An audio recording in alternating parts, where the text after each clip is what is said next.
This is the second part of lecture 9, that is quality control of water in food industry, and we will start with water treatment procedures.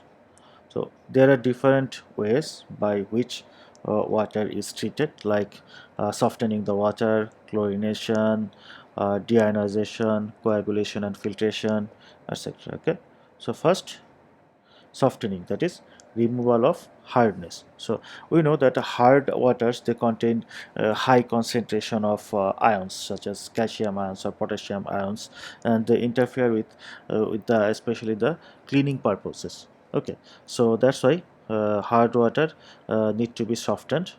Okay, so to make it more detergent efficient or cleaning efficient, to make it more user friendly or usable for cleaning purposes. Okay, anyway, hard water can be softened by different ways, such as by boiling, or by adding lime or sodium carbonate, or by using ion exchange resin. Okay, so these reactions, okay, these reactions shows what happens when we uh, soft the water by different method. By, like, if the hard water is boiled, then the calcium hydrogen carbonate of the water, they degenerates and produce carbon dioxide, H2O, and calcium carbonate. Okay, so the carbon dioxide is a gas, so they easily get removed, and the calcium carbonate, they precipitate it. Okay, so then it becomes very easy to get the softened water. Okay, and in case if lime is added, so what limes do, they change the calcium hydrogen carbonate into calcium carbonate and sodium hydrogen carbonate. Okay, so they get sedimented and can be easily removed. Okay, okay, then other method of water treatment, chlorination. Okay, chlorination is the most widely used or frequently used method to treat water, and there are automated chlorination systems. Industry level automated chlorination systems are available. So in the industry, those are used. Okay, however, the water which has been treated by chlorination should be checked regularly to make ensure that the treated water have uh, enough concentration of chlorine in there. Okay, so that means the treated water should be checked for the residual chlorine concentration. Okay, because residual chlorine concentrations are needed. The residual chlorine concentration should be sufficient enough to ensure that they will be effective in, like, especially chlorination is done to kill the organisms. Okay, so that's why the residual chlorine concentration in the water is important, to make sure that they're effective enough to cleaning the organisms. Okay, that is the making the water free from contaminated microbes. Okay, and this list, it shows the recommended residual chlorine concentration in the water, such as in drinking water, the residual concentration should be 0.2 ppm, cleaning water 10 to 20 ppm, rinse water 1 to 5 ppm, processed water 0 to 0.5 ppm, sanitizing water 100 to 25 ppm, etc. Okay, then deionization. So this water, deionized water, can be achieved by passing the water through resin column. Okay, and the removal of metals are sometimes maybe also required. Okay, and uh, deionization is done to prevent textural or color changes in certain foods. Okay, to improve the effectiveness of bottle washing operations, to prevent the accumulation of mineral deposits within pipes and equipments. I mean, if the water, it contains different ions, they can do this kind of things. Okay, so to prevent this kind of things, it's necessary to remove the ions from the water, and we can do that by doing deionization. Okay, okay, then coagulation and filtration. So water, especially surface water, can be treated with coagulants. Okay, so coagulants are some compounds such as aluminium or iron sulfate compounds. Okay, so if they are mixed with the water, they form flocks with the impurities. Okay, so as flocks are produced, so we can just remove the flocks, and also we can do the filtration. Okay, so that will make the water free from different impurities. Okay, and also, following coagulation, the water is settled and filtered. So, fine sand or other materials such as activated carbon can be also used as filter for some cases. Okay, so depending on how safe or good quality water we want, the filtration can be done with different materials. Okay, so filter paper can be used, or like sand or activated carbon. Okay, so different types of filtration can be used. So it depends on what quality water is required for the industry. Okay, so now after treatment we need to judge the water quality. Okay, so for judging water quality, different parameters are considered, and different parameters means there are physical parameters, chemical parameters, microbiological parameters. Because when we want to say that this water is safe, we have to say that we simply cannot just say that it is safe, it is microbiologically safe. Okay, so the water quality have to, when we want to define the water quality, we have to consider different all the things, like we have to say that the what is the microbiological quality of the water, chemical quality of the water, and physical quality of the water. Okay, so to define these different things like the physical, chemical, or microbiological quality, different parameters are used. Okay, so say for physical quality, turbidity is measured. Okay, and the turbidity should be less than 5 units. Okay, so Jackson Candle turbidity meter is it's an equipment by which the turbidity of water can be measured. Okay, and color is measured in colorimeter, and it should be less than 5 units. Okay, and the water should have no disagreeable color. Okay, and it should be palatable and free from disagreeable taste.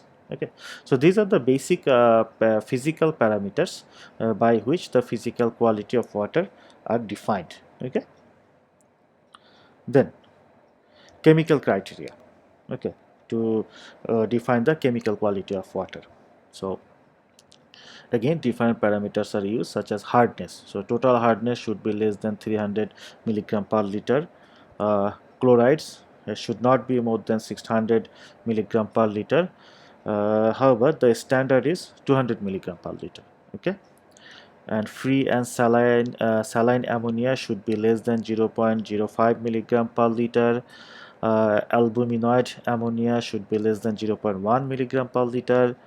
The water should be free from nitrites. Nitrates should not be exceed 1 milligram per liter. Dissolved oxygen should be more than 5 milligram per liter, and the water should be free from toxic metals like arsenic, selenium, mercury, lead, etc. And also the water should be free from radioactive metals. Okay, now finally the criteria or the parameters which should be checked for microbiological quality. Okay, so the water must be free from pathogens. Okay, and also free from spoilage causing microbes. And the water analysis should be performed only by government certified test laboratories. Okay, so you actually, say you have a food industry, you just cannot check the water anywhere. Okay, so well, in fact, for the industry, basically all these parameters are tested both internally or externally. And internally means the industry should have their own laboratory, okay, to regularly check them internally.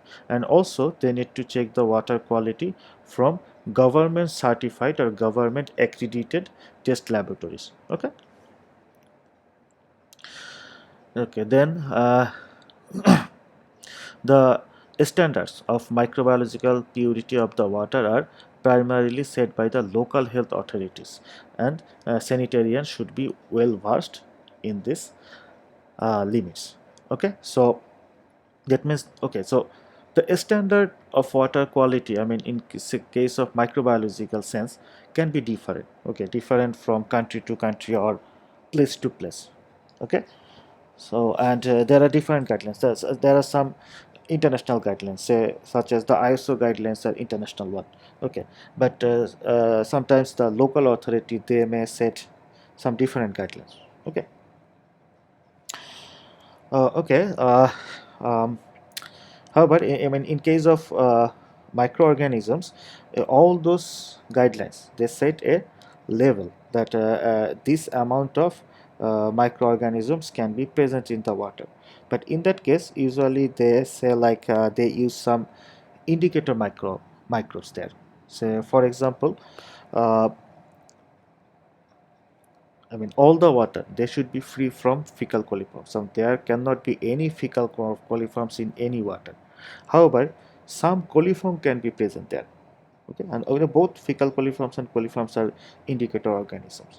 Okay, so it doesn't mean that these two are the only indicator organisms which are used to define the microbiological quality. Okay, some other microbes are also used. Okay, so anyway, regarding the coliform, I mean, how much coliform is present in the water can be classified in different class, like class 1, class 2, class 3, and class 4. Okay, and different class of water can contain different amount of coliform, such as class 1 water, the amount of coliform in class 1 water should be between 0 to 1 per 100 ml.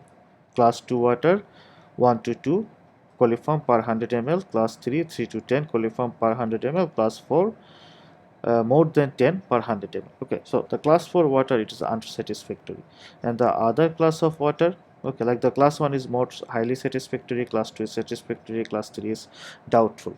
Okay, however, I mean, it's not necessary, always necessary that the water, I mean, all the water have to be class 1 water in the industry. Okay, so it's actually depend on the purpose. Say for example, you want to use for formulation.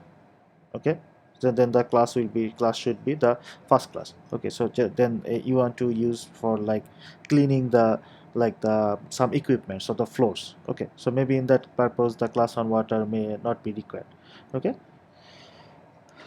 however, even in some cases, like in some very, in producing some very safe foods for special purposes, sometimes the water need to be completely sterile. Okay, anyway, uh, we are done with the water quality or criteria for judging water quality. So now, some information about the water supply systems. Okay, so we should always have to I mean, we always have to check the physical, chemical, and microbiological parameters of the water to make sure that they are safe. But in addition, water should be, I mean, these things like chemical and microbiological, they are checked by using different experimental methods, there are different test methods. Okay, however, water also should be checked visually. Okay, so they should be checked visually for color and clarity, flavor and odor.